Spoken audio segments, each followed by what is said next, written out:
This segment is brought to you by Jig Masters. Step up your game with high-quality performance jigs, spinner baits, buzz baits, and more from jigmasters.com. And always, when in doubt, get the jig out. Welcome to the Feather and Fur segment on the Paddle and Fin Podcast Network. Join me, Brad Hurlebus, as we sit around the campfire with this week's special guest to talk hunting, dogs, traditions, and all things outdoors.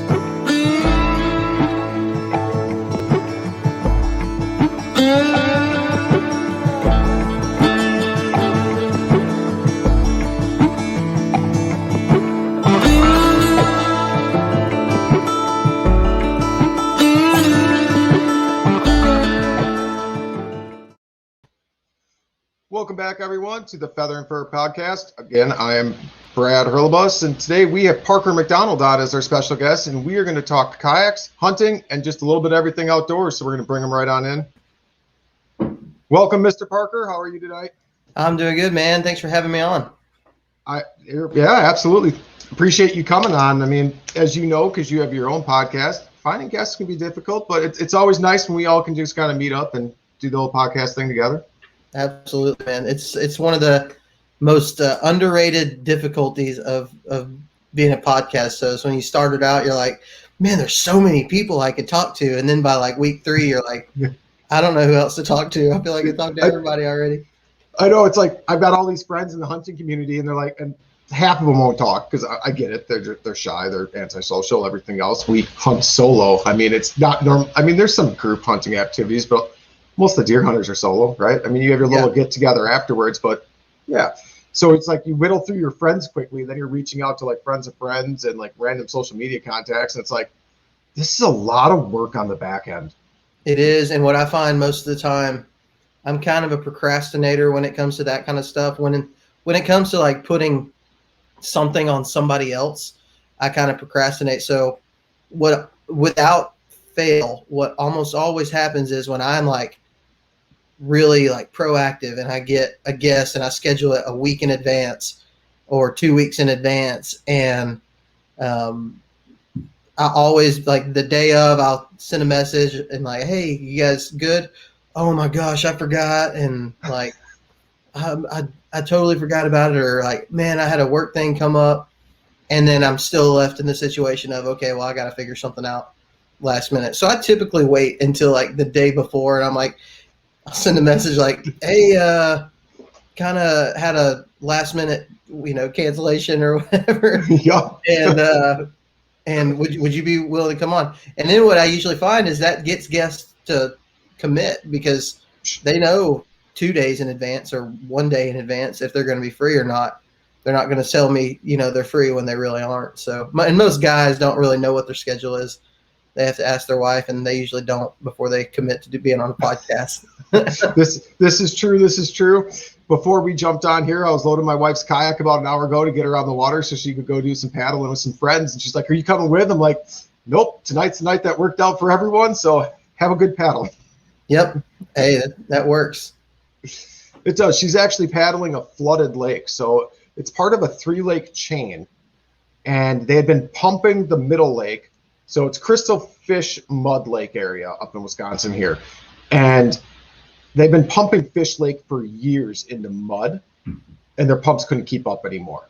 So now Crystal is overflowing into Fish Lake. And I wish I had some pictures on here. I was ice fishing out there this year, sitting on the roof of the house with my feet on the ice.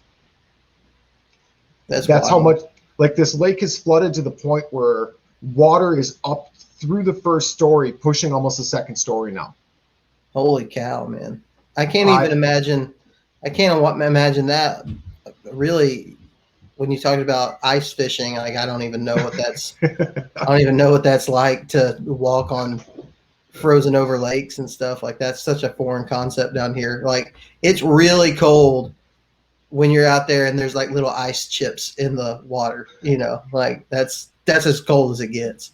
When you're still able to break ice in your boat in your kayak in fall or like winter to get out to do some late season hunting, whereas I'm already experiencing that sometimes in late October where I'm breaking ice. Jeez, that's crazy. I can't imagine that. I've been ice fishing a couple times before deer hunting, which is always the first Saturday before Thanksgiving. I've been out on the ice fishing before then. Holy cow. It's crazy. This year, our November. So I was actually in Kentucky during the month of November, and I mean, dude, it was crazy warm. Like I was in short sleeves, sweating. Like usually it's, down below freezing in the mornings. No, it felt like a spring. It felt like spring out there. Really? It was crazy. So, and I know a lot of places this past season, it was unseasonably warm during the rut. And, but I mean, really for us down here in Alabama, I'm in Alabama, and I mean, our December is when it starts getting really cold, and you'll get some 30, 25, 30 degree days. And every once in a while you get something down in the teens, and it's like, that's just like stupid cold for us. We're not used to it. I'll agree. This weather this fall was crazy because during grouse camp for me, I did it late this year. I did it the weekend before Halloween. Normally I'm second week of October, and during that week I got snow every single day. The lakes and flowages were already starting to freeze, and I had highs in the low 20s, which is crazy. Like that's crazy cold.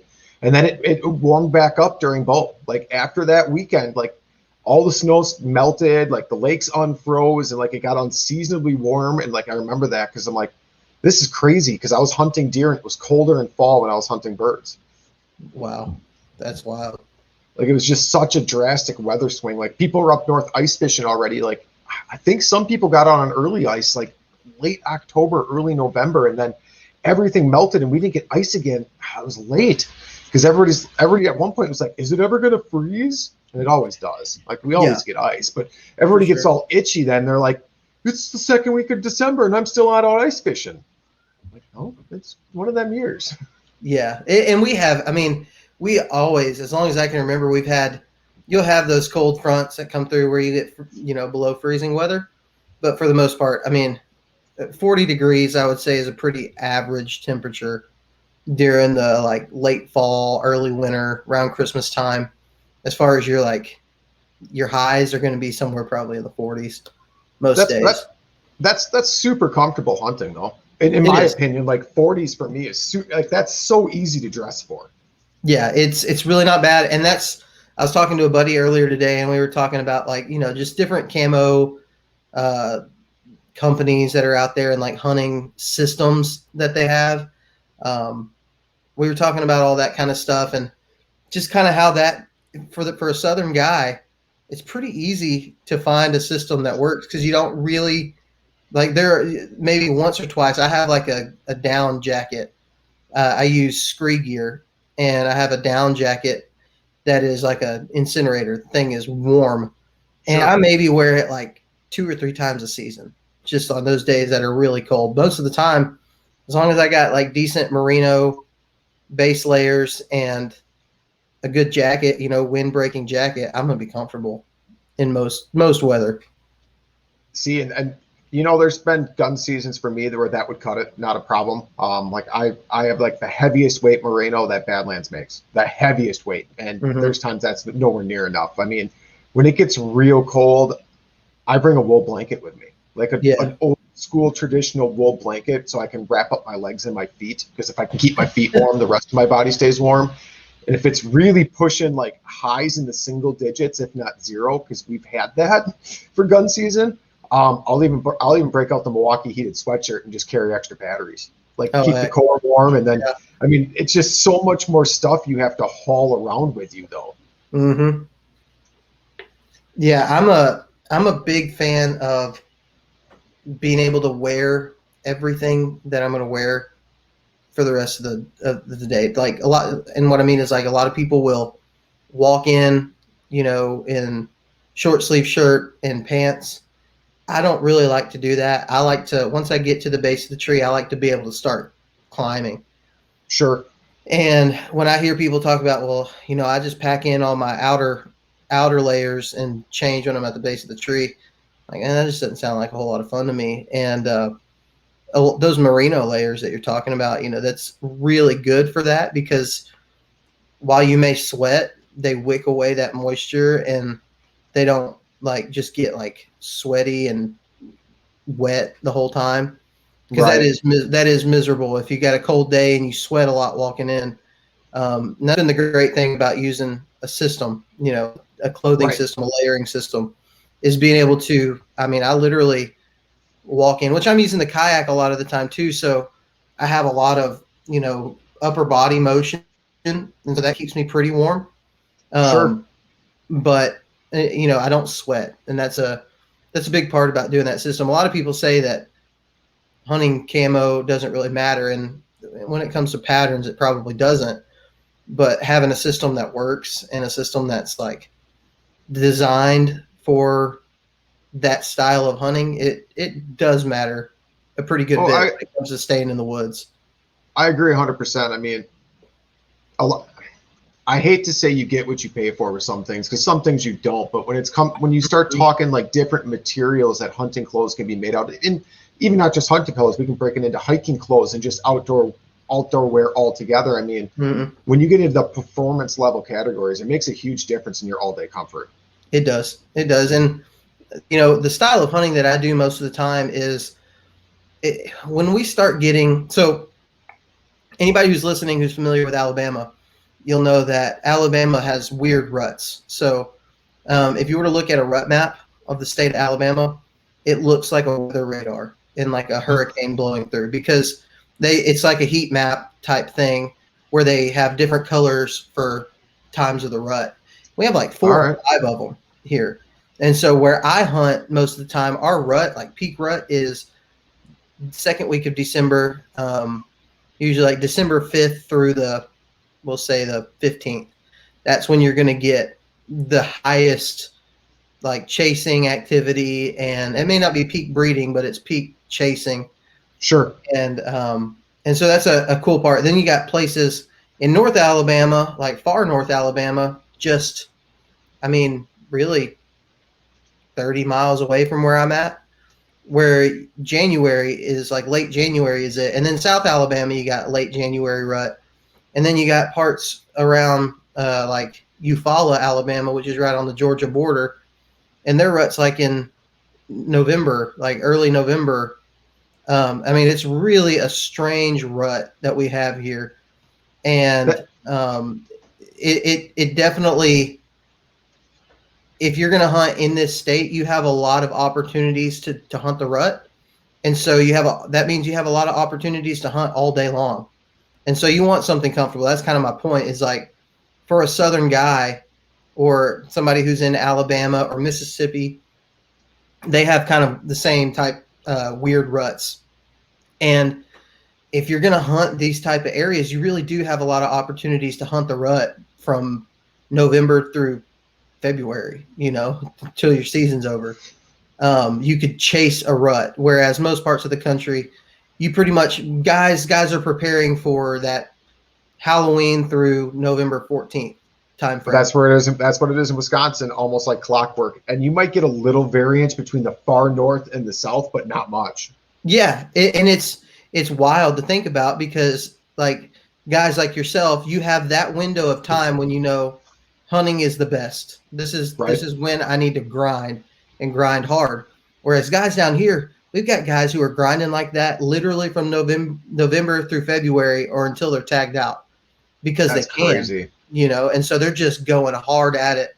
And that's when it becomes important to have a good system, whether it's, your hunting method, whether you're hunting out of a tree stand, a saddle, climber, your pack, all of that stuff works together to create a system. And guys in the South just eat it up, because that's our season, man. Like, we've got to grind. And like I was telling you before we recorded, the hunting is a little bit more difficult because our deer density is not nearly as high as a lot of places. And we don't have a lot of ag, and we don't have a lot of those concentrated food sources that a guy can hunt. And so hunting here is a little bit tougher. You're not just going to go out and see, a big buck every day, or right. You might hunt all season long and never have an opportunity. And so it's just a crazy place to live in. But I love it. I wouldn't trade it. I mean, nothing's guaranteed in Wisconsin. I mean, if you get on some private land with good egg, I mean, you can almost call it guaranteed. I mean, you can't call the big buck guaranteed, but you pretty much can get guaranteed a doe. I mean, I'm able to hunt private 40 acres at my father-in-law's land, and I take a doe every year because they're all about the bucks, and it's like our doe to buck ratio is so far off. It's last I saw on camera, and I was trying to figure it out, I was in the range of like 11-ish does to 1 buck. Wow. So I'm like, we got to start taking some does. Like, there's a reason they offer. I think in the county I hunt, we can get 4 doe tags per person. Yeah. Which it was just crazy to think about. And like, so I don't feel bad just putting meat in my freezer. I mean, you talk about 4 doe tags per person is a lot. In Tennessee, you can kill 3 does a day. That's crazy. 3 does a day, every day of the hunting season. We've got parts of Alabama where you can kill a doe a day. Most of the public land in Alabama doesn't let you do that. But in Tennessee, with a rifle, all rifle season on just about every public piece, you can kill 3 does a day off of that piece with a rifle. I can't even imagine, like, because I know how many complaints I hear that they say, because you see a lot of people where they're like, that hunt, and I hunt public land as well. I still grind the public when I want to get out there. There's certain areas I really enjoy to hunt publicly. There's especially for bird hunting. All my bird hunting is public land. All the big north woods are public. All the grinding I do, like I use my kayak to get to different spots to take my dog woodcock hunting on small islands. All of that's public. My deer hunting, I get kind of lazy because it really isn't my true passion. I like chasing birds mainly. So I can just walk in the woods with my bow and go jump in a tree stand rather than trying to grind it out in public like I am all the time for birds. Yeah. I'll take that run. But there are some spots I still do, but I hear a lot of complaints from like different hunters that we have no deer. It's because we shoot too many does. We're shooting too many does. I'm like, I don't think that's it. Yeah. I mean, I don't want to say some people are, I don't want to say they're lazy. I think some get complacent and they keep going to the same areas, and those areas have changed. The forests have matured. The food sources have changed. The trails have changed. That all changes everything in your hunting strategy. Yeah, you've got to be mobile, man. The greatest thing I ever did for my hunting style was taking on the mobile hunting method. And it's going to be rare that I sit in the same tree more than maybe 2 or 3 times, during the rut. And if I go back, it's because I have some intel, or maybe my last sit was a really solid one. And, but if I go a sit and I don't see a deer, I'm not going to go back there the next day. I'm just not going back there the next day. And so what I found with that is, and I really started doing this last year, but saving those high opportunity, high odds areas that I know are out there, and I'll save them until the conditions are absolutely perfect. That doesn't mean I'm not going to hunt somewhere else, maybe go check out a new spot or whatever. But my spots that I know are like the primo areas where I have a really good chance of killing a buck, I'm going to wait until the time is right. I don't want to go in there on a bad wind just because I know there's a big buck in the area. And some people aren't that way. Some people will chance it and they'll get really aggressive. I'll get really aggressive whenever it's safe to be aggressive, if that makes sense. And no, it does make sense. And it makes sense to save those spots too. Like you're saying, and that's where you being mobile and putting in I'm sure you put in quite a bit of time scouting. That's the thing is I used to, and all right. I used to scout a bunch during the summertime, and I'll still go and scout. Like if there's a spot that I just happen on a map that I'm like, man, I need to go check that out, I'll still go scout. I do most of my scouting during turkey season, and because I'm definitely a run and gun turkey hunter. Like that's just how I'm going to hunt birds. I'm not going to go set up on a field and sit there all day. I'm going to walk ridges. I'm going to try to find them. And so what I'm able to do during that turkey, for whatever reason, I work a whole lot harder to kill turkeys than I do for deer. And I cover more ground and I go new places. And I'm always kind of multitasking while I'm doing that. I'm going to be concentrated on turkey hunting. But if I find something that's like, man, I need to mark this for deer, then I'll do that. And actually, this well, he's not on this wall, he's upstairs. One of the bigger bucks that I killed on public, I killed him a couple years back, and it was a spot that I wasn't even planning on deer hunting it. I had went in there during the spring and thought, man, this looks good for deer. I ended up shooting a turkey in there that day. Never went back until one day we had a cold front come through. It was in October, end of October, man. And it's not even really close to the rut right there. I'm still a month out from rut. But my motor that I use on my new canoe stopped working that morning at the boat ramp. And I'm like cranking it, trying to get this thing to work. I'm like, man, it's not working. Well, the sun's starting to creep up, and I don't have time to paddle to the spot that I was going to go. It was one of those days where I was going in on a perfect condition to go into a kill spot. Sure. And I knew I had good odds to kill one that day. And so I had to change my plans and just go to this spot that was a second option, really. It was the only reason I went there is because I could get there in time. I could paddle to it pretty quick. Sure. And so I paddle in there, hang up. The sun's already, I can already see by the time I get hung up. 10 minutes later, big, huge buck walks by. Literally walks right underneath my tree, and I shoot him. And, he's a tank of a deer. And, that was all from turkey. That was all from scouting it during turkey season and kind of having an idea of where I wanted to be. I've got a deer that's hanging up right here over to my right. That is, I killed him in a spot that is right now probably the best spot to see deer numbers. And the only reason I found that place is because I found it during turkey season.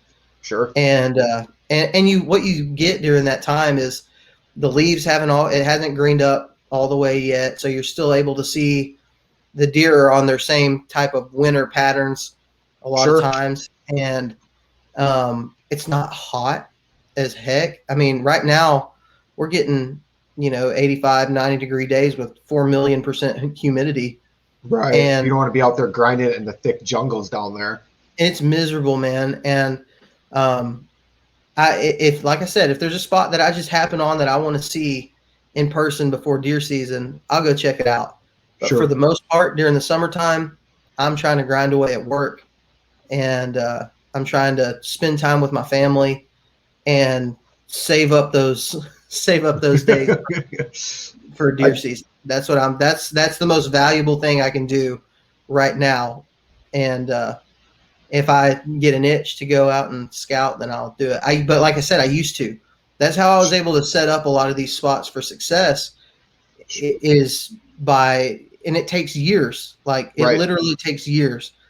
And so when I started out, I was doing that. I was scouting during the summer, finding new areas, doing all that stuff. Now I've got a really good grasp on the places that I want to key in on during the season. And I'll do a lot of in-season scouting. So hanging hunts type thing where I'll just find a big area and I'll pinpoint a spot that looks good on a map. And I may never have been there before, but I'm just going to go and I'm going to scout until I find a spot to hunt. I'm going to hang up and I'm going to hunt there. When you're hanging up, are you using a hang-on? Are you a climber guy? Or are you a saddle guy? I'm a saddle guy. And I talked to a couple people that have gone that way, and they keep telling me I need to try it. You do, because, and I'm not like, saddle guys are kind of a joke in a lot of ways right now in the hunting community, because they're gear nuts. All they do is talk about how they hunt from a saddle, and they care more about, having the latest and greatest climbing method than they do about actually killing a deer. That's not everybody.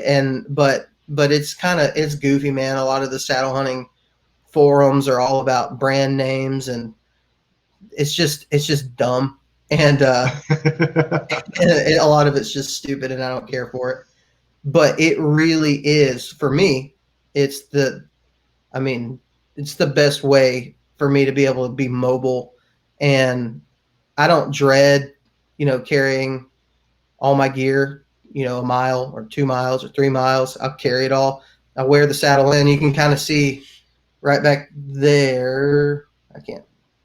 Right there on that pole that's behind me.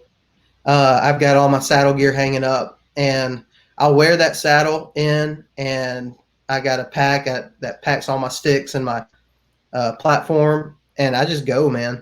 And number one, So with a saddle, you're still using a platform then?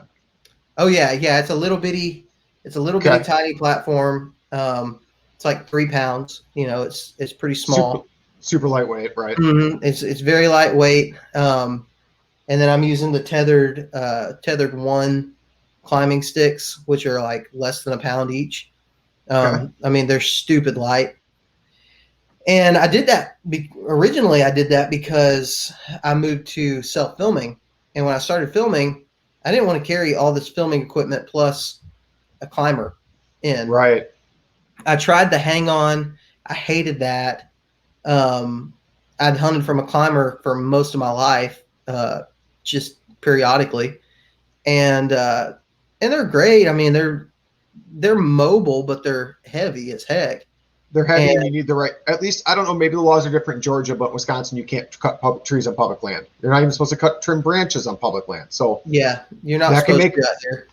So that can make a climber slightly difficult, unless if you have trees that are good for a climbing stand. I mean, we have some tall pine forests, but that's not necessarily where I'm going to be hunting is big old pines. We have good trees. I mean, in Alabama, you're not going to struggle, especially if you're gun hunting. You're not going to struggle to get into an area and find a good tree. But with the climber, I mean, with a saddle and sticks, I can get into any tree I want. And so I'm never limited to what I can climb up in. It's lightweight. When I'm in my kayak, which is 95% of the time I'm whitetail hunting, I'm going to be kayak hunting, and I wear it. I wear my saddle with me. I don't have to have a special spot for a stand or anything like that. I literally wear it on me the whole time from the time I leave my truck till I'm at the spot. So it made sense for me. A lot of guys do it and end up not liking it, or don't give it enough time, or are using it incorrectly, or taking bad advice. And what I find with a lot of saddle hunters that they do is they don't give it time to learn how, like, they're so caught up in equipment and gear that they don't ever learn the gear that they have. Sure. They're literally switching their whole system every single year because something new came out, and they can't ever get comfortable with it because they don't use it long enough to get comfortable with it.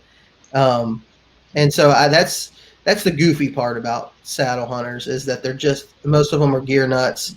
And anymore, it's kind of getting to the point, like, there's some people out there who are using the DeQuisto Series 0.5 hang-on stand. It's like 7 pounds or something like that. It's super light, but they're using that stand with a saddle, and using that stand as a platform, and then using their saddle with it. And I just don't understand. I'm like, I thought the whole purpose of this thing was to make our system smaller, more minimalist. Right. And it works. Some people love it. I just don't get it. Like, it's not I would never even look at that and say that's a possibility for me, because I'm not trying to take a stand and a saddle in. I want to. Right. At that point, I'm just taking on a hang on. I'll just take a hang on and some lightweight sticks at that point. Why bring the saddle at all? Yeah. And I guess I see they're wanting the full advantage of a stand plus the full advantage of a saddle, but that's just too much stuff for me. I just can't I can't deal with that. But I do love it, man. I suggest anybody who's hunting public land, for sure, to give it a shot. And Tethered does these teach and train events all throughout the summer, where they'll host these like demo days in different cities, in different areas. They'll host these demo days where you can come and test out all their stuff, because most saddles aren't in like sporting goods stores. Sure. So you kind of have to blind buy unless you are able to go to one of these teach and train events, and they're free. Don't cost anything. You can try it out, shoot your bow in them, like test out the whole system. And they've got a bunch of them throughout the summer. That's cool. It's cool that they're taking that much effort in the community to try to get their gear out and get people comfortable in it too, rather than, oh, we can sell you this or we can show you actually how to use it. Oh, let's take it one step farther. Bring your bow with. Try to shoot out of it. I mean, It's almost like kayak demo days. Like when we take people out on kayaks and show them the difference between the stability of the Flint versus the F12 and how the Pursuit paddles and all these different things and the Unlimited. Once I finally get mine, I can't wait for that. It's kind of the same way right there, because that way there, like, we're showing them how it works and making them comfortable so they know what's going on. So it's really cool to hear like different parts of the industry are doing the same thing in a completely different aspect of it. Yeah, and as far as I know, Tethered is the only company doing that right now, which Tethered, everybody who knows about saddle hunting probably knows about it in some way because of Tethered. All right. They really it wasn't, they didn't invent the saddle, but they marketed it very well, got it in the hands of a lot of people like Hunting Public and Hushin and Chris B. Like, there's so many people that people watch on YouTube and stuff, and they got it in their hands and they've done a killer job of it, and they're just really good dudes. And I think they look at all the brand stuff kind of the same way as I do. Is like they're trying to make money, obviously they're trying to sell products and stuff, but they achieved their goal. Their first goal that they had was to just expand saddle hunting. Like that was it. They didn't care what people were using. You can come to one of their teaching trains wearing another brand saddle and they're not going to care one bit. They just want people to learn the benefits of saddle hunting. And that's cool. That's a cool philosophy that, hey, if you have a saddle, come out to one of our events, we'll help you. Yeah, that's been their mentality forever. And of course all my stuff is Tethered. I started working with those guys when at the very beginning. I was good friends with them before they started the company, and they kind of helped me get going with it. And the first time I ever heard about it, I was actually a guest on a podcast talking about kayak hunting and how I took my climber in and stuff. And Greg Godfrey, who's the owner of Tethered, before he had Tethered, he sent me a message on Facebook. It was like, man, I'm listening to you on this podcast, and you need to be in a saddle. There's no reason anybody using a kayak to hunt should be using a climber. That's dumb. I like it. Just blunt, just right to the point. You're doing it wrong. Let me make your life easier. And it did, man. It made my life so much easier. I'm interested in it. I'm going to have to look to see if they have one of those training things out by me anywhere. I'm sure they probably do. I'm sure they do.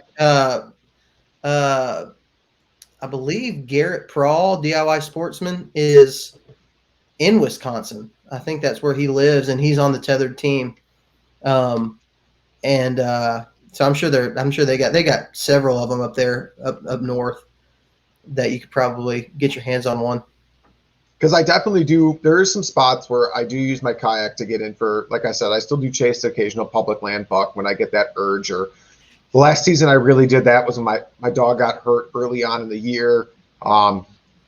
This was a few years back, but he had a thorn go through his paw and completely come through the top and just butterflied open. Oh my God. Like it was bad. It was real.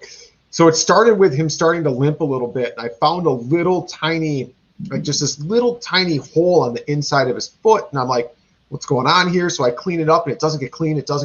So I was actually able to get a bunch of mud and like goo and like pus out of it. I'm like, ay. So I cleaned it all up really good. I took him to the vet the next day. I really like my vet. They got me in right away. No questions. They're like, we can't even find the hole. Like, this is like one of the best amateur cleanup wound jobs we've ever seen. I'm like, hey, I pay attention when I come here. Yeah. But that night, like, he was kind of like gingery a little bit and then my dogs sleep on the beds with me, man. They're part of my family. He jumped off the bed and he yelped. I looked down, there's blood all over the carpet. I'm like, what just happened? I look at the top of his paw and it's just split wide open. Oh, I don't know what came out of his paw. I never found it. It probably was somewhere in the floor or whatnot. I don't know if it was like it had to have been. It was definitely stiffer than like a fox awn or like a plant leaf or like any of those like little plant awns that like to travel. It was definitely stiffer than that. Sorry, we got guests coming in. I don't know what's going on here. Anyways, so yeah, we were in there and we were like, no, I'm all thrown off. Mr. Daniel Perry from the Real, I believe he's on the Real. No, what show is he on? I should know this. Just kind of jumped into our stream quick, kind of threw me for a loop. He's gone now. Anyways, but yeah, that year when my dog got hurt, I got real big into public land deer hunting because I couldn't chase them birds. Because I could, don't get me wrong, but I don't chase birds without my dogs because my dog is my whole experience there. And I don't do this for, I do it for more than just taking like harvesting meat or taking an animal. It's the whole experience for me. It's far more than killing to me. Like that's like the so far down on the list. That's just icing on the cake if I'm successful at that side. But if myself and my dog are out in the woods chasing grouse and we get some flushes, even if I don't get a shot off and my dog is working great and beautiful sunrise and the birds are holding, that to me is far more important than coming home with a bird in the bag. Yeah. Yeah. So that was the last year I really chased deer hard just because I couldn't hunt with my dog. And I'm like, it's not hunting without my dog. Sure. Yeah, I understand that. I'm similar it's still deer hunting, but like if my kayak is out of commission or if there's something, I have an issue, a lot of times I'm just like, I don't really want to go because that's my whole experience that I enjoy is using that kayak. And I've killed deer not using it in the past several years, and they're not nearly as memorable for me. Once you've had that experience of like putting a deer on a boat and paddling it out, and like there's just something about that experience that's just surpasses dragging, and like sure or packing one out or doing that kind of thing. And so my standard for the experience, my standard for bucks isn't like huge, like I want to kill a decent deer occasionally if I'm in the right situation and if time calls for it. I may shoot a smaller buck too. Like it just depends on the situation, but overall, like I want to kayak it out if I kill one. Like it's just how I am. And I actually got to this buck that's right here on the wall, the front one right there. I shot him on a kayak trip that was like 5 miles from the boat ramp. And that's it. That's moving. Oh, you also, was that with a motor? Because I know you did mention. So what are you using for a motor? Let's finish the story quick, and then I want to hear about your kayak setup. No, that was the story. Is like that set a new standard for fun. Is like I went a long ways because even with a motor in the dark, you're not going very fast. Like, no, you can't see anything. Even at full throttle, what are you getting? 5 miles an hour, 6 maybe? I get about 8. Oh, that's pretty good. So I'm using a Yamaha 2.5 horsepower motor, and I'm using so I have an unlimited, and I've got the F12. I'm kind of going back and forth on what I like better. I don't know. I honestly don't know which one I like better for a hunting application, because I mean that F12 is so wide, right, and so stable with the motor on it. Like it's just really hard for me to give that up. I'll probably hunt with both of them, honestly. Sure.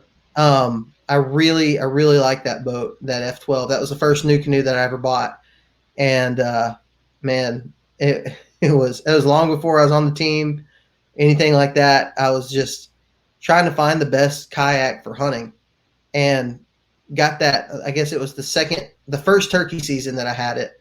I bought that motor, that 2.5, and then that changed everything. And I've used a trolling motor with it for deer hunting.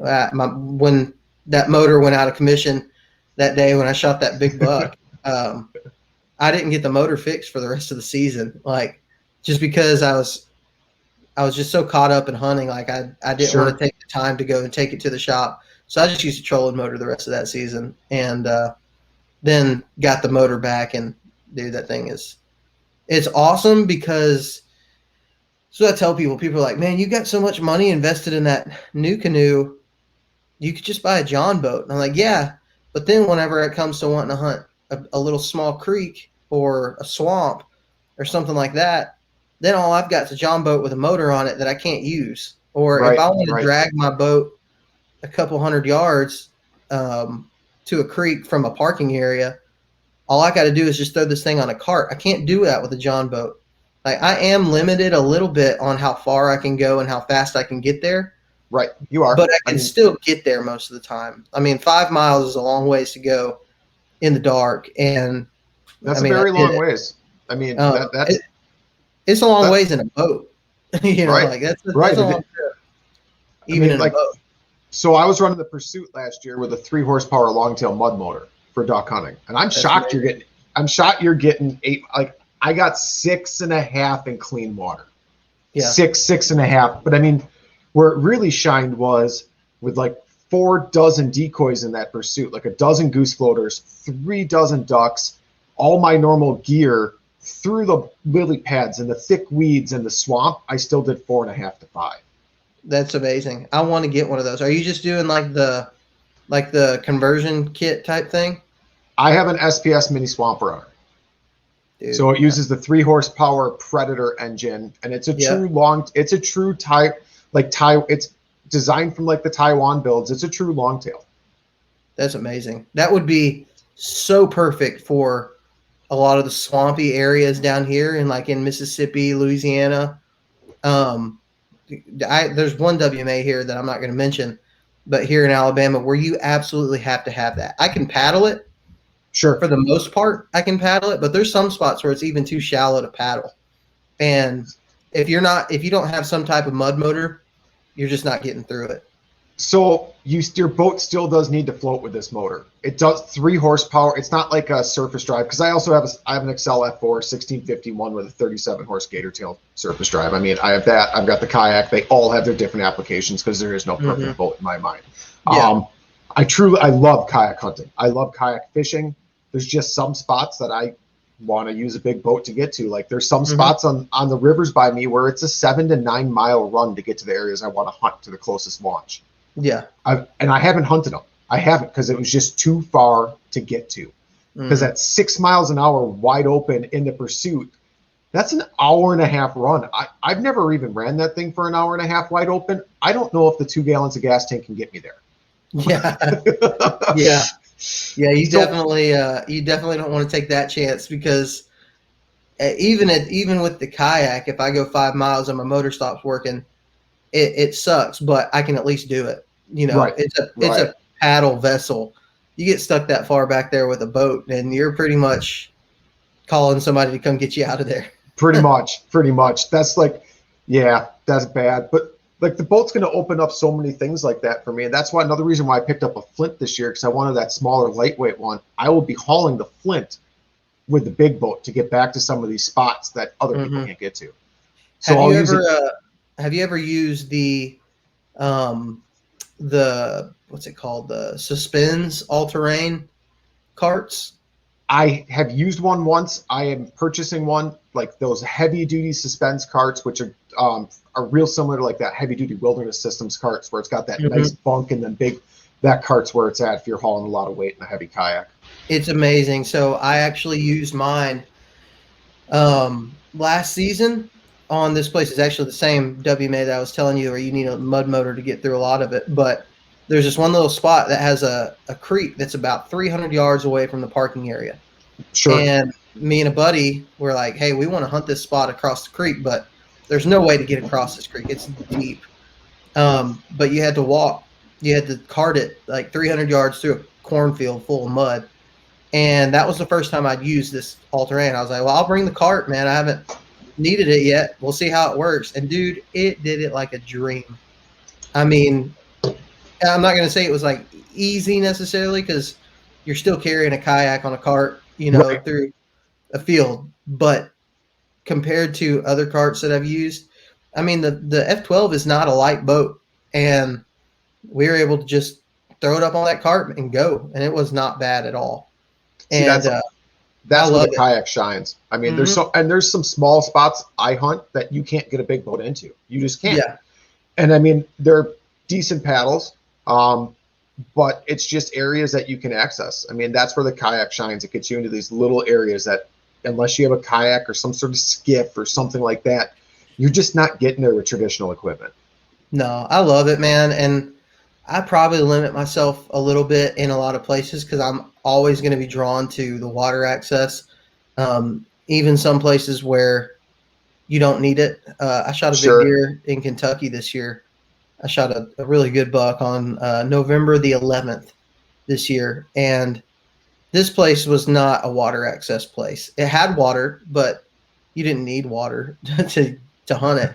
And I Right. think I literally hunted the one spot that was a mile or more away from a road system, and that's where I killed that buck at.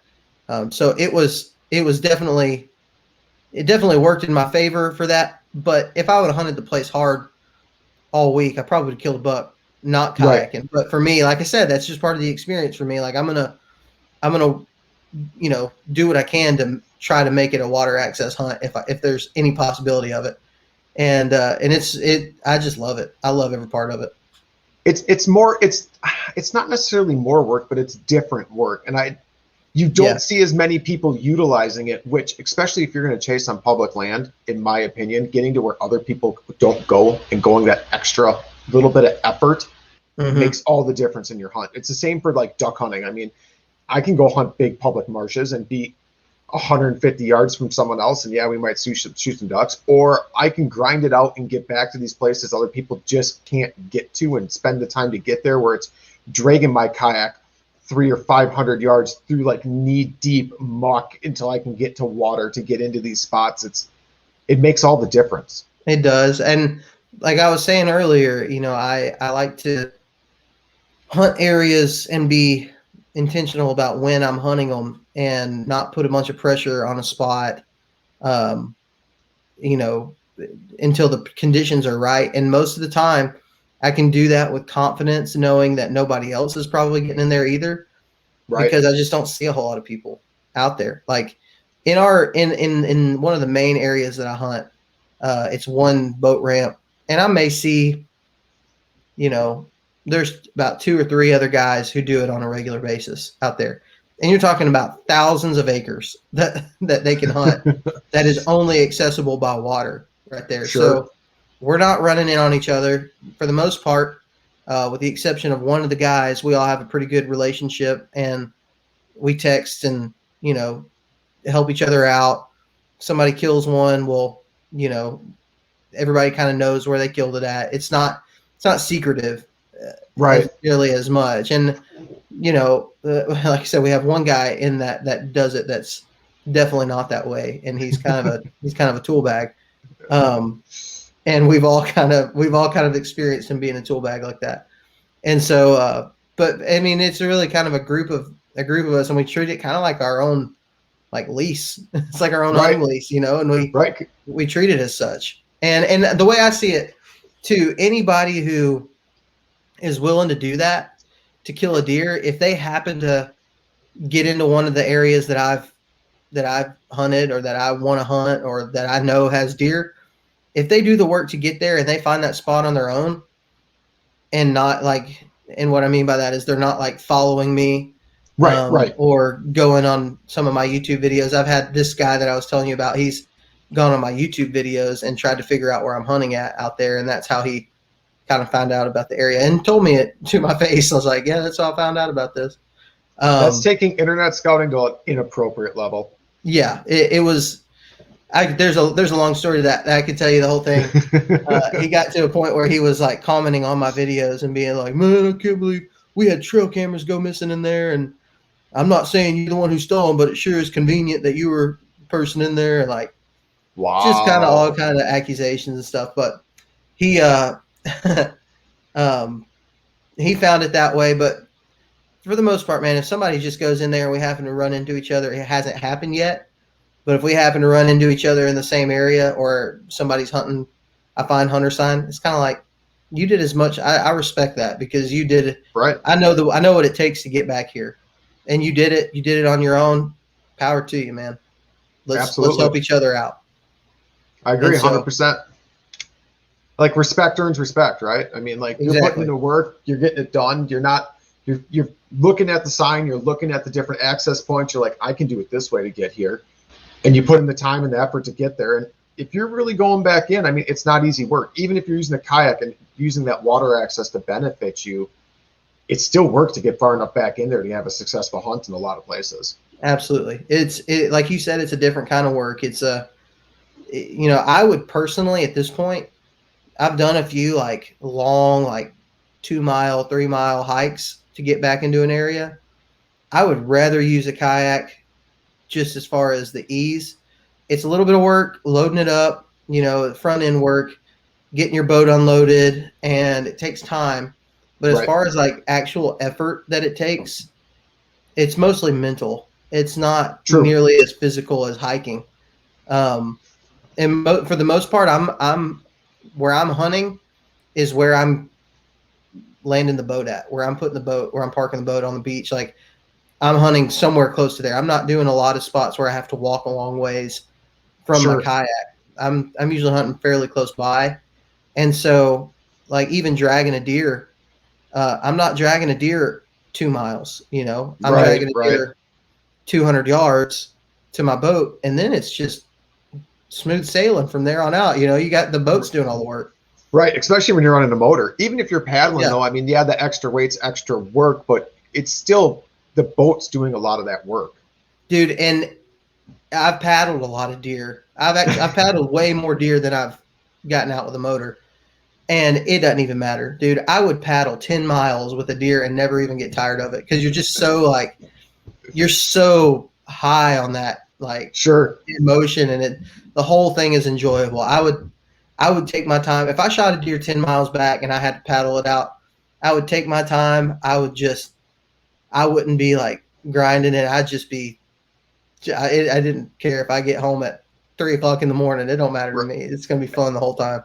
That's the best part too, because you're sitting there and like when you drag a deer out, it's behind you, and all you see in front of you is work, right?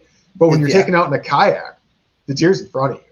Yeah, like that's like I haven't done it, but I can totally see the mental aspect as you're paddling and you're just staring at it. Like I can totally see that. It's like that's just a continual high because you're like looking at what happened there. Whereas when you're dragging a deer out, man, all you see is the hill in front of you and down trees and dead weight behind you at that point. It's just a grind.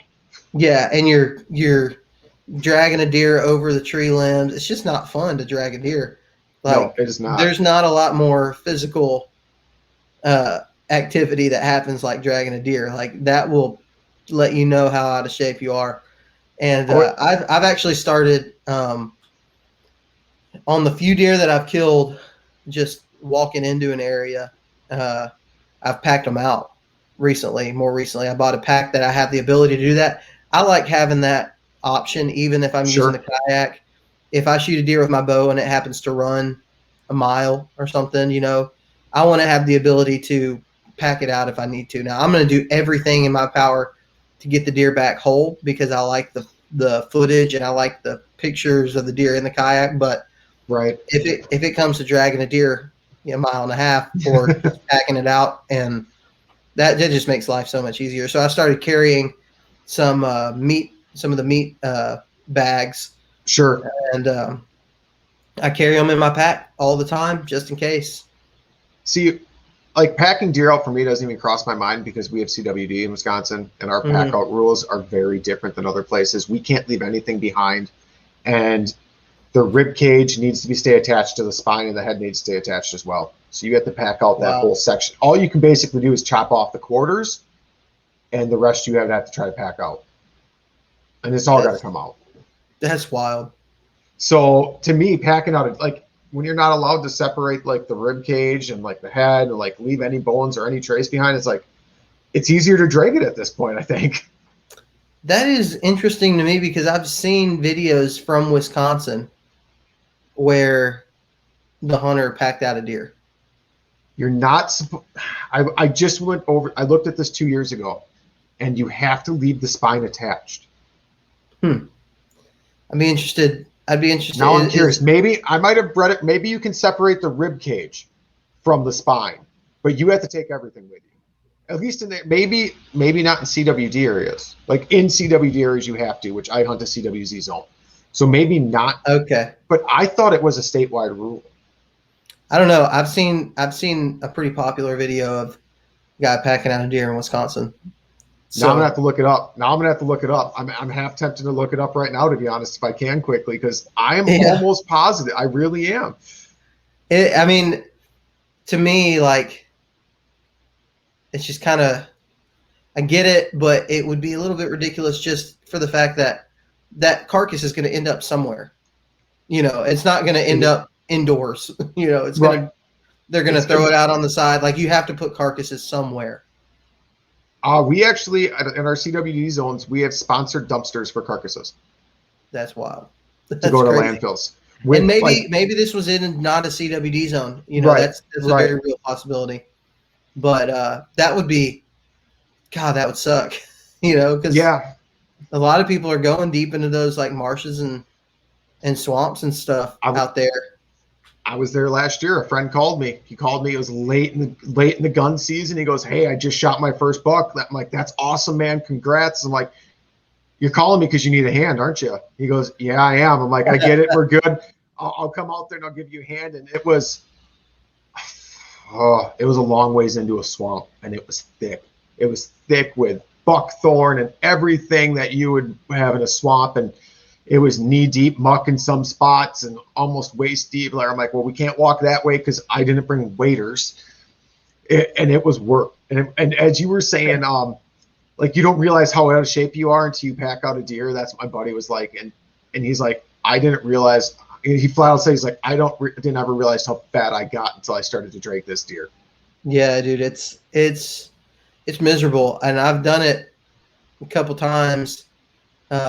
Like I shot a buck last year that it was a kayak access hunt, but the spot that I was hunting was about 3/4 mile from where the boat was, and I drug that deer that whole way. And that's about the longest drag that I've ever had to encounter out there.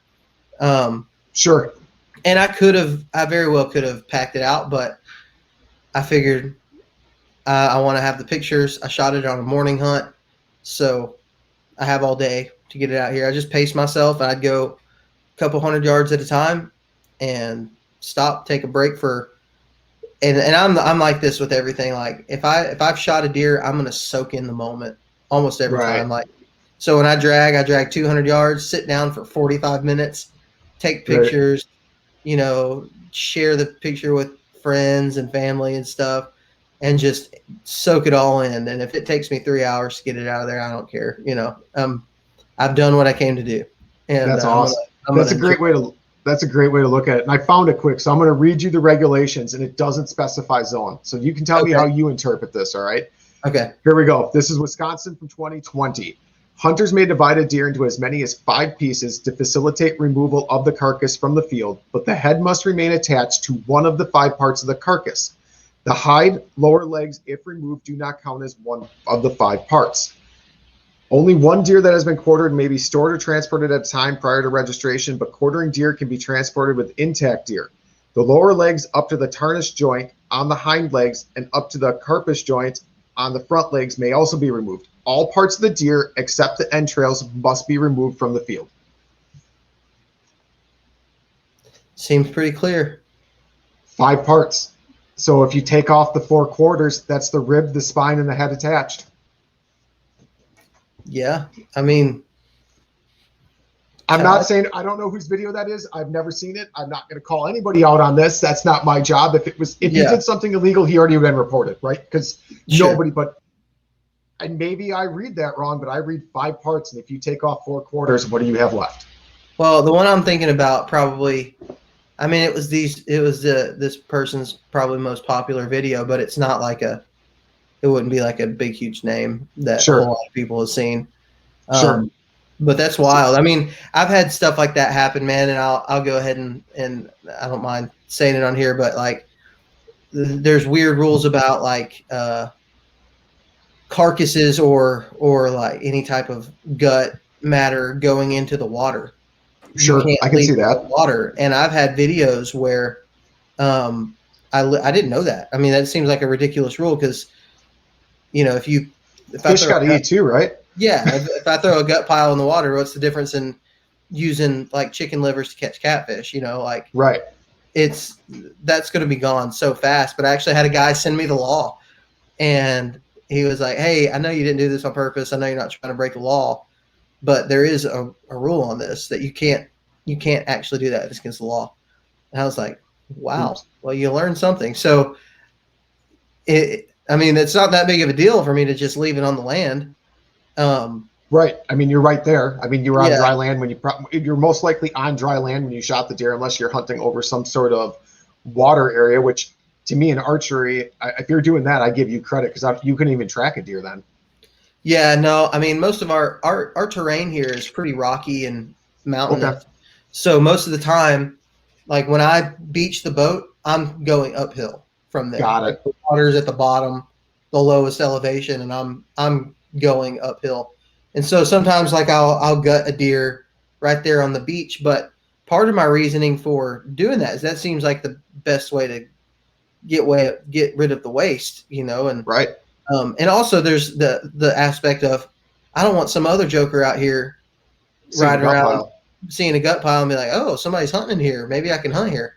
I want Right. people to not know that you can hunt that area. Right. I know. I get it completely. I mean, where we hauled that deer, I mean, a lot of depending on where we are, depending on the scenario, a lot of times we'll gut a deer before we drag it out to save the weight. Right. I mean, a lot of people do that.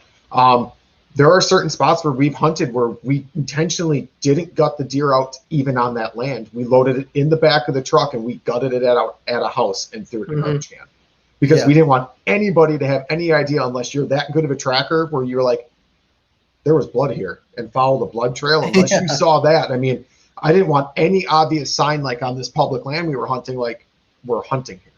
Yeah, absolutely. I get it, man. I'm the same way. Like I've done a lot of work and a lot of spent a lot of time trying to find these spots and be successful on these deer, and I've been able to do it. And like I said, if somebody finds it on their own, that's fine. But if somebody happens to follow any of my content and is looking like the day that I shot that buck that I was telling you about, I got back to my boat or to my truck that afternoon, and there was an oddly, like it was December the 5th, and there was a weird amount of trucks at the boat ramp that day, and I was like, surely all these guys aren't hunters. Like surely some of them are fishermen. And I had a note sticking on my truck that said, "Hey Parker, love your content. Love your channel. Thanks for what you do." And I was like, that's great. Like that was nice of him. I appreciate him doing that. Right. That was some guy I'd never even seen before. Like I don't even know. I didn't recognize any of those trucks. And I thought to myself, I'm like, this would be a great compliment if I ran into this guy like at the airport and he told me that. Right. But the fact that we're here on my spots, in the areas that I hunt, I don't really like that. And now there's all of a sudden all these extra random vehicles there. Yeah. Yeah, I see right. I don't know what it ended up. I tagged out with that deer, so I didn't hunt it again for the rest of the season. I'm hoping that that's not something that we have to worry about. And I get it. Like I don't put out a lot of content. Like I don't do any video stuff. Like I would like to get into it one day. I just don't have time right now. I'm really trying to up my photography game before I do anything else. And really, I have a really big goal this year is to try to tell my hunts, like the story of my hunt through pictures. Like I really want like each picture that I post to any type of social media to really try to portray what I was seeing and feeling in that moment rather than just like your snap and shoot. Like I really want to try to up my photography game this fall. That's my goal. Yeah. But I have a very, very identifiable truck. Like if you follow me on Instagram, you can't miss it. It's a tan built to serve Ram 1500 with a black soft topper with an exoskeleton. You can't miss my truck. So if you're driving, like I don't have a giant social media following, but if you follow me and you see my truck, you know it's my truck. So I know exactly what you're saying. Like where someone recognized your truck, and I've actually started thinking, I'm like, is it worth like if I start continue to grow and continue to grind it in this industry, I might get something super inconspicuous like a regular cab Tacoma and not put a single sticker on it. Yeah. I used to drive a Hummer, and that was like I had like opening day one year, I was on a different WMA, one that I It was literally the first day I'd ever hunted it. And I get a Facebook message from some random person that I didn't know. They're like, "Hey man, saw your truck parked at the boat ramp. I imagine you guys are hunting so-and-so WMA. If you kill anything, let me know. I live real close. I'll help you drag it out." Super nice. But it told me like, yeah, Hummer is probably a really recognizable vehicle. Yep. Especially a Hummer with a kayak trailer. Like, yeah, there you go. So now I've got just a regular Silverado, and it's, you're going to see a lot of them out in the woods. It's not anything that super sticks out, but I got a great big tethered sticker on the back of it, and that's where that's how people recognize it. Yeah, it's got that, and then a new canoe sticker on it, which I realized it was probably dumb to put all those stickers on it. That's why I don't have a single one on my truck at this point. I've thought about it. I've got like stickers lined up, and I've thought about like and my trucks it probably doesn't matter because my truck's already recognizable enough, right? But it's like, it's just one more way for someone to know exactly where I am.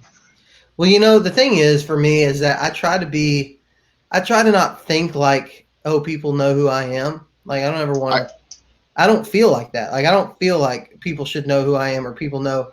And when I walk into a sporting goods store that, people are going to recognize me from my videos. I just feel like a normal person, that just the same way as I was before. But then the more you have those type of situations happen, I got a message from a guy last week, 2 weeks ago, something like that. He was hunting in Kentucky in the same place that I was hunting. He saw my truck there driving around. Didn't realize it was my truck until he watched my video of that hunt. And he was like, "Man, I saw your truck driving around. I saw it in the video. By the way, the buck the story is I shot a buck, a good buck, that morning, like right as I got set up in my tree. Shot a good buck, sat there for a little while longer, had another buck come through about 10 minutes after I shot. I filmed it, and then I had a freaking mondo buck, like a giant, come 20 yards, and just watched him, and I got some footage of him. And this guy was like, "That big buck, I got it on trail camera. I recognized it, and I got it on trail camera." And he sent me a picture of the deer. So there are cool situations like that where you make those connections, and you get some intel. He ended up sending me the trail camera picture of the deer, and it was 100% the same deer. And it was just really cool. He said it was about a mile. The thing that was weird, he said it's about a mile away from where you were hunting. And I'm like, how does he know where I was hunting at? Like, he had to do some serious research to know exactly where I was hunting at. But it was just you have those cool situations like that. But it really is important when you're creating content and putting it out there for everybody to see. Like, I have been burned on some of that stuff in the past, and I don't want to get burned on it again. Like, I get it 100%. I mean, it's not. It sucks to put the time in, and then, like you said, people internet scout off of you and like use your videos to like backtrack where you were. You can't put anything, like when I'm on the water, I try not to post any kind of picture that has anything that could be like a landmark to people who know that water, that water source well. Sure. There's one spot that I hunt, and I'm not worried about people listening to this knowing about it, but it's got a big, huge, like a great big boulder, like 20 foot tall, 20 foot wide. It's just huge, a big, huge boulder sticking up out of the water right where I beach my kayak at. And it's hard not to get that boulder in the pictures. But I promise you, anybody who is familiar with this water source is going to be like, "Oh, I know where that's at," because it's just so easy to see. And like bridges, getting like any specific bridge or anything like that, any part of the boat ramp, like I wasn't as careful when I first started as I am now, because I was more concerned about making the video good. And if it had the boat ramp, I wanted those shots, shots. But now, man, like I've had people comment on YouTube like, "Hey, that looks like so-and-so lake," or "That looks like you're hunting this river." And I'm like, why would you do that ever? Right. Well, not like that's another thing. Like people don't even realize what they're saying is so detrimental. Like, yeah, I accidentally threw like there's a background of a picture, right? And I'm just making this up, right? Took a picture holding a giant fish, and people see the background. They're like, oh, I know right where that is. That's this lake by this house. And I'm like, why? Like, if I'm on fish and I set this picture out, like, why would you tell everybody where this is? Because not only did you ruin it for me, you ruined it for yourself. Yeah. Because now anybody who sees this content is going to be like, oh, I'm not far away from there. Let's go pound these big smallies. And that's just an example, right? But it's even worse with deer hunting. Yeah, it is, because, these guys they can be ruthless, man. And regardless of what people say, there are people who are genuinely happy for you when you shoot a deer, but there's a lot of people who are jealous, and they don't want to see other people be successful. They want to see themselves be successful, and they will not know you from Adam, and purposefully go in and try to ruin your area, try to ruin your spot by telling people about it. And it's just, social media is a great thing in a lot of ways, but it sucks in a lot of ways too. And that's one of them, man. People just can't be genuinely happy for you. No, they can't. And then it's that whole culture now of, oh, you should have let it grow. Should have given it another year. Was that 5 years old? Was that 4 years? Like, and nobody, I mean, Wisconsin had a long tradition of how we registered deers. We'd go to bars, we'd go to gas stations, and you never heard anybody talk like that. I mean, maybe a couple buddies at the bar joking around, like, oh, that buck was tiny, like and it's nothing more than like just two guys having drinks, just giving your buddy a hard time. But now on social media, people are just ruthless, and I can't count. I had to stop on a lot of that because I couldn't keep biting my tongue. Like I kept interfering myself into a lot of that, like just calling those people out, not necessarily to start a fight, but just to see like more along the lines, just to try to change that culture. Like a big thing with me in Wisconsin, like is crossbows are legal for anybody to use. And I'm 100% okay with that. Because if you're not going to put the time in to practice with a bow, I'd rather you use a crossbow and have an ethical harvest. I would. That's me, because it's all about the harvest. To me. Like an ethical harvest is top priority to me. Yeah. So if you're not going to build that muscle memory, if you're not going to practice and you're going to just pick up your compound bow and just go out there, I would much rather you threw a handful of bolts down range with a scope and shot it with a crossbow and did that, like, and know, like, yeah, you're still range limited. You still have to worry about twigs and trees, just like a bow. Treat it like a bow, but at least you took out a lot of that human issue with it, right?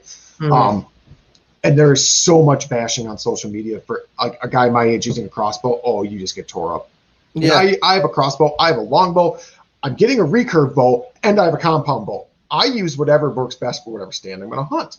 Yeah. I mean, I don't care because it's all legal. But I mean, it is such a taboo thing. Like, oh, you should be able to pull a bow. Well, do you also know I have 2 ruptured discs in my back, and someday I can barely even stand?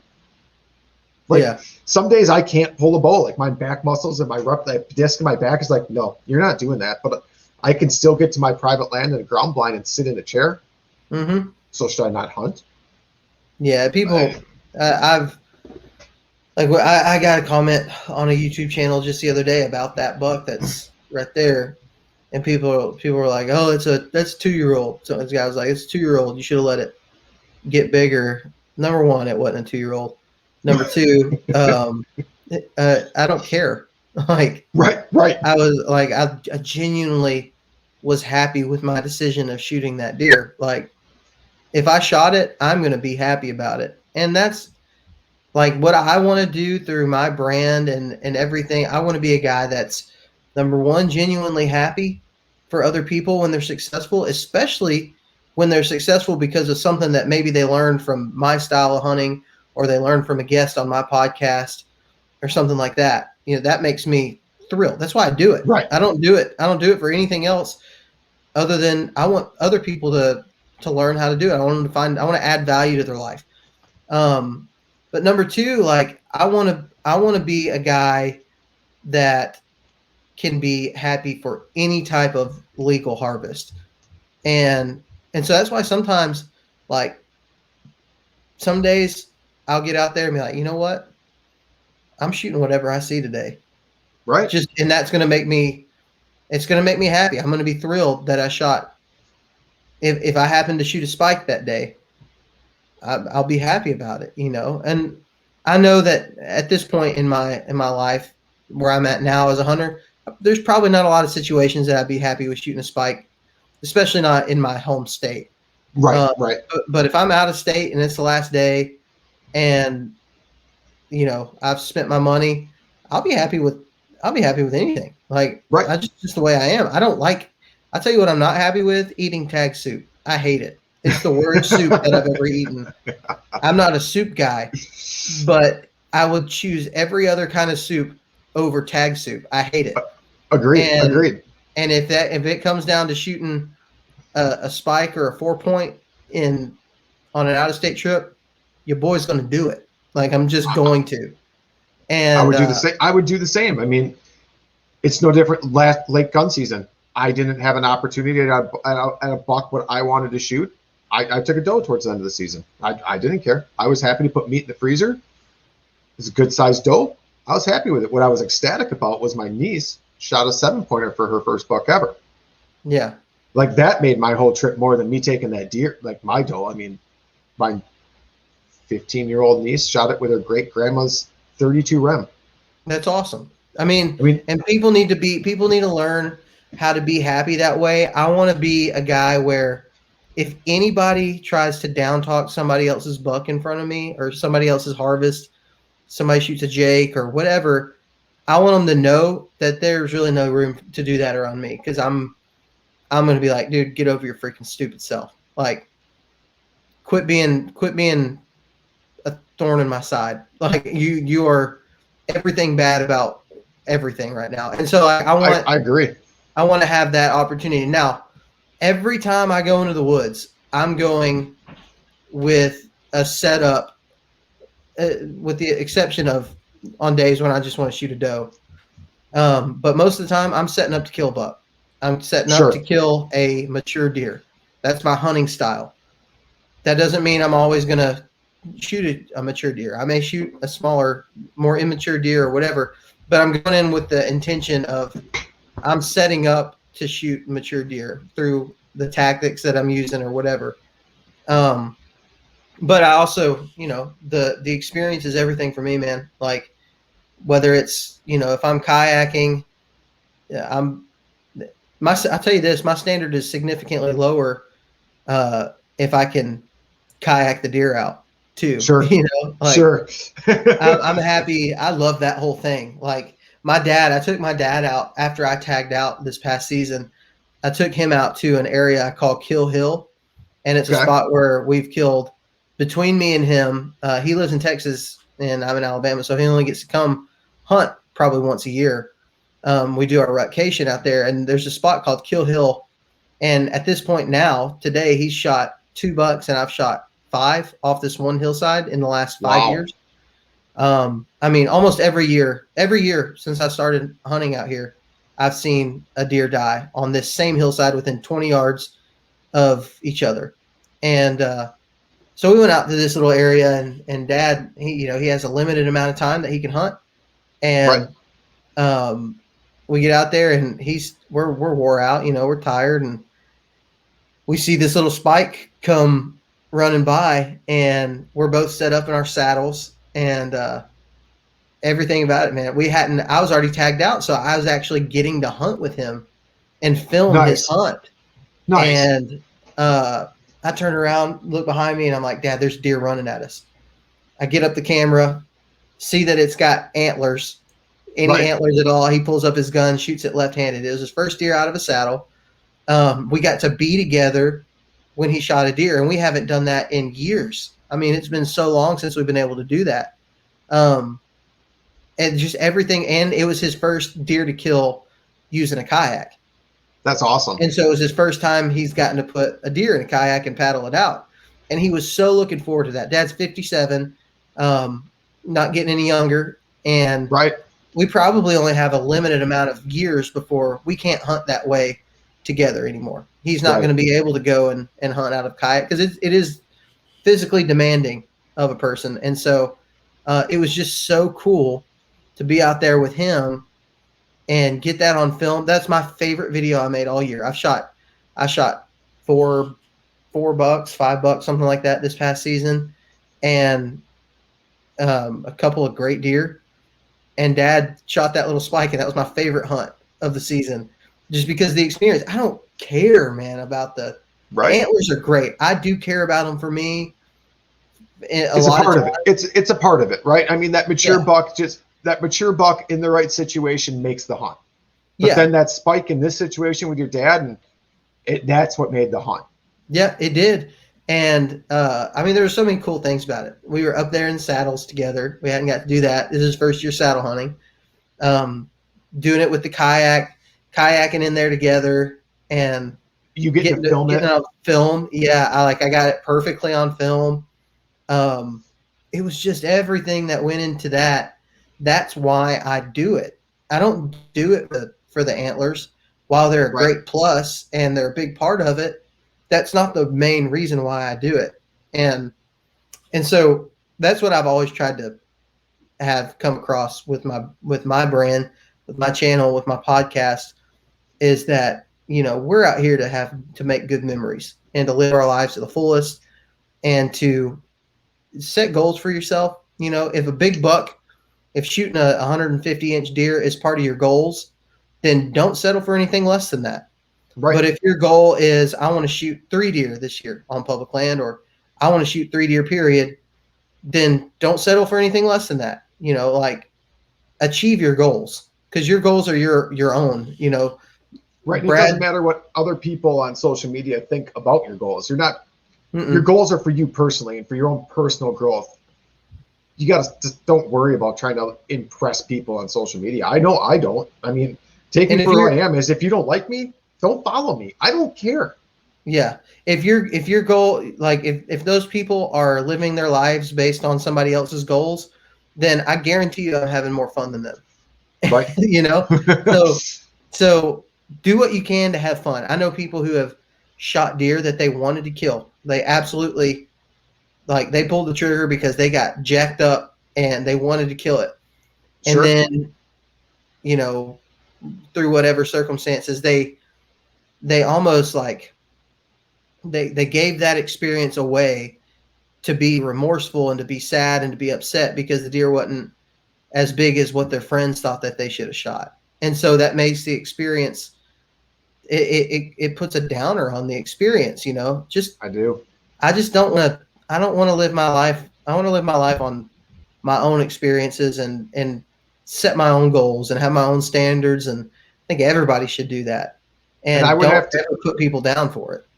I would really have to question the word friends, because if you have friends telling you didn't other than the joking, oh, that thing's small, but in a completely kidding way, right? Because that's what friends actually do. But if you have friends berate you to the point where you actually think, well, I made a bad choice, I don't know if they're really your friends anymore, because they're really not supporting you and your goals. Yeah, you're exactly right. And Parker's goals are always going to be different than Brad's goals. Absolutely. And sometimes my goals may have a higher standard than yours, but sometimes yours might have a higher standard than mine. Like you're talking about going out with a longbow. Well, it should, if somebody's going out with a longbow, first off, power to you, man. It'll be a recurve this. I'm already going to order it. I already talked, because my first guest ever was Jonathan Karch from Three Rivers Archery, and we're going to get myself all set up here soon so I can get some practice in. I've got my recurve getting a string on it right now, and I'm going to try to kill deer with it this year. I want to kill a deer with it. I'm going to actually, once I get my unlimited, I'm setting it up for bow fishing to practice with it this rest of the summer bow fishing. I'm going to do a light setup with the mud motor. That'll be cool. So it looks like a tiny little mud boat, this little mud boat bow fishing rig, which will be pretty sweet. Yeah, that'll be sweet. But it's going to really help build that muscle memory and that muscle strength shooting that carp all night long. Yeah. But yeah, that'd be cool. Some of the public lands I want to go hunt, I want to do it with the recurve, and I understand it's going to be hard. I mean, you're talking a very limited range. Yeah. We're not talking a compound bow here or a crossbow with 50-yard shots or anything like that. At this point, without having much practice, I'm thinking 10, maybe 15 yards is all you can close to consider it. Sure. Yeah. I know he shoots competitions at 60 and 70 yards with his longbow, and he's got no problem shooting a deer at 40. But for me personally, no way. Yeah, it's not happening for me. I'm excited about it though. It's just That's another gonna be new awesome. challenge, and that's what I want. I want my challenges to be, whatever I decide at the beginning of the season. This is what I'm going to try to do this year, and I want to do it. And I think one of them this year is going to be possibly, I don't know. It just depends on how it is when I get there to it. But I would love to not even pick up a rifle in Alabama this year. All right. I love rifle hunting. It's a freaking blast to me. But just as a challenge, just to challenge myself. I rifle hunted 2 days in Alabama this year and shot that same buck I've been talking about a lot. This guy right here. The second day that I hunted with a rifle, then I was tagged out. I was done. And so I shot 2 bucks with my bow in Alabama, and that was the first year I've done that. So now I'm kind of like, I could have easily shot that deer with a bow. Sure. So I'm like, sure. maybe I should just try it, just to see what happens. Because if I did that, dude, that would be like such a cool experience for me. Because I was raised in the South. I was raised in Texas and in Alabama, where, I mean, when you deer hunt, most people do it with a gun. Right. It's And not like a Wisconsin- lot of northern states. Well, Wisconsin has a huge gun deer tradition. It is huge. Yeah. That's But where I y'all's start. gun season is pretty short, isn't it? 9 days. Our gun season here in Alabama, our gun season runs from November, where I hunt, from November 1st through February 10th.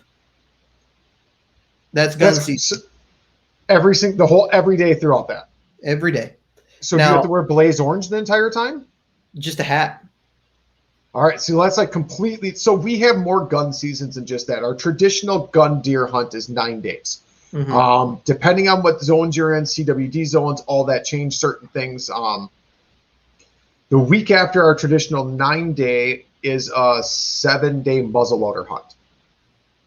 Then the weekend after that, there is like a 4-day antlerless only hunt in certain counties. And then there's a holiday hunt as well, which is in CWD's areas or other high-end quantities. But for the most part, our traditional season is just that 9 days throughout the state. But during any gun deer season, you have to wear 50% blaze on the upper half of your body, whether you're using a gun or a bow. That's definitely not for us. I mean, and a lot of the South is this way. Tennessee is that way. Tennessee has a really, really long gun season. Georgia has a long gun season. Florida has a long gun season. And you're talking like center fire rifles. Sure. It's I mean, that's the tradition here. And so the way our season usually works is where I hunt is open from it opens October 1st, and for bow season, then you get about 7 days, I think. At the end of that, you get about a week of muzzleloader. Okay. And then gun season starts. Rifle season starts, and it'll run that long until you're tagged out. Now, a lot of the WMAs out here, they'll have specific gun hunts.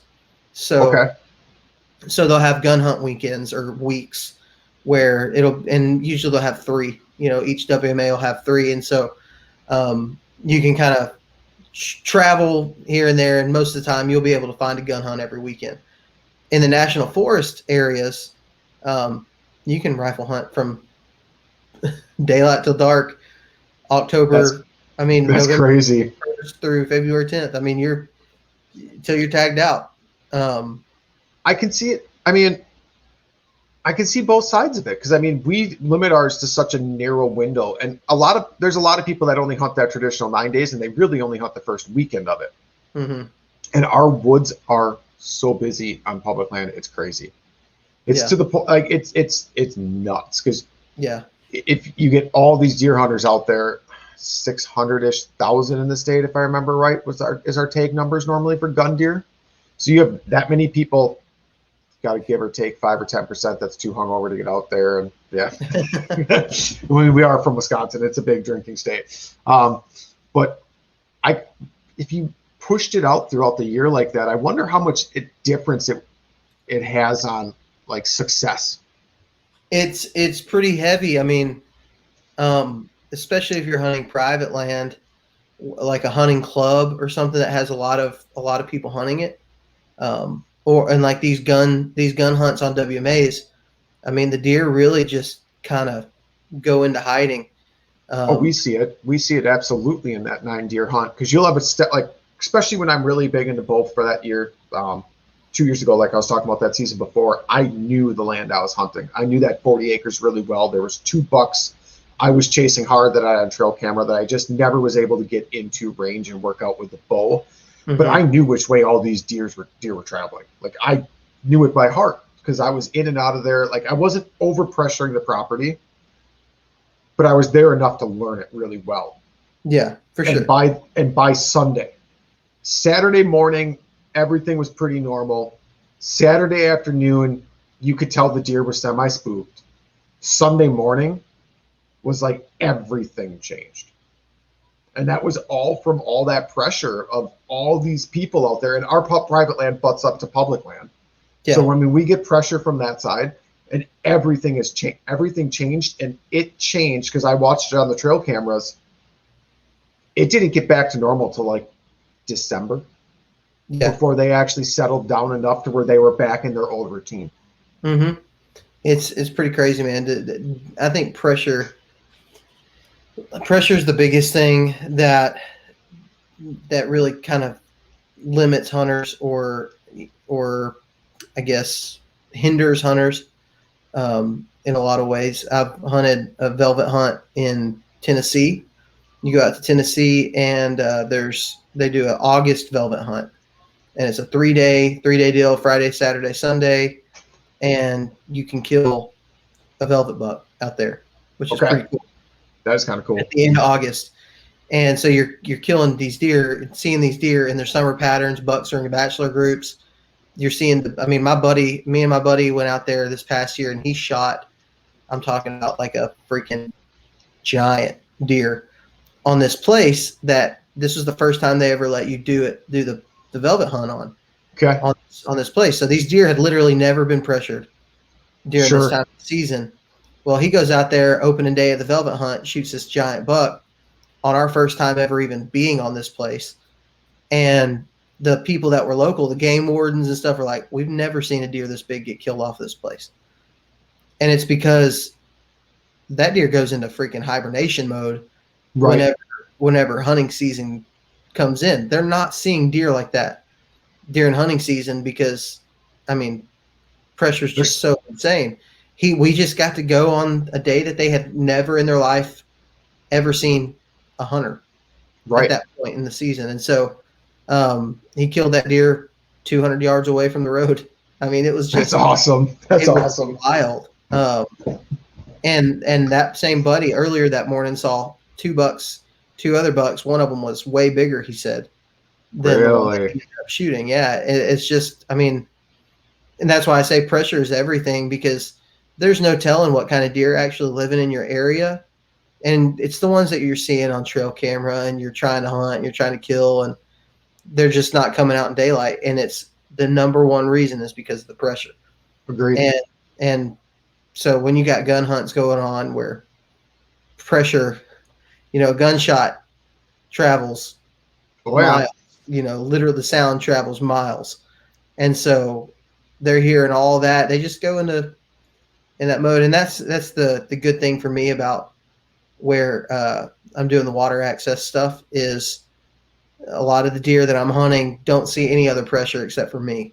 Sure. It's very small amounts of pressure. So I'm able to hunt deer and kill better deer than the average guy in our area because I'm doing the work to get there. And that just kind of sums up my hunting style in a nutshell, and really sums up what I do. And the stuff I try to highlight is, I want to shoot good deer. I want to have a good experience. I want the experience to, I want to meet my goals that I've set for myself.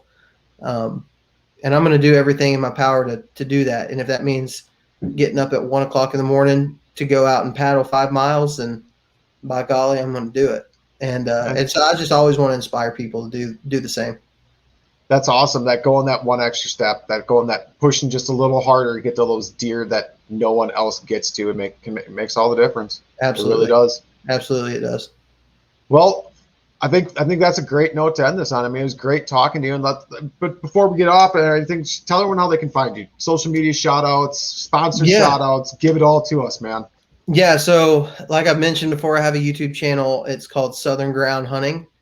And that's also the podcast. So I run a podcast through the Sportsman's Nation podcast network, which is where you might find Nine Finger Chronicles podcast. You find Land and Legacy, DIY Sportsman, and like a million other podcasts. There's so many podcasts that are joining that network every day. So more than likely, if you're listening to this, there's probably a podcast geared towards your area or your likes. So you can go check out Sportsman's Nation podcast network on anywhere podcasts are found. I do the Southern Ground Hunting podcast, really gear everything towards the Southern hunter. I try to keep the Southern hunter in mind.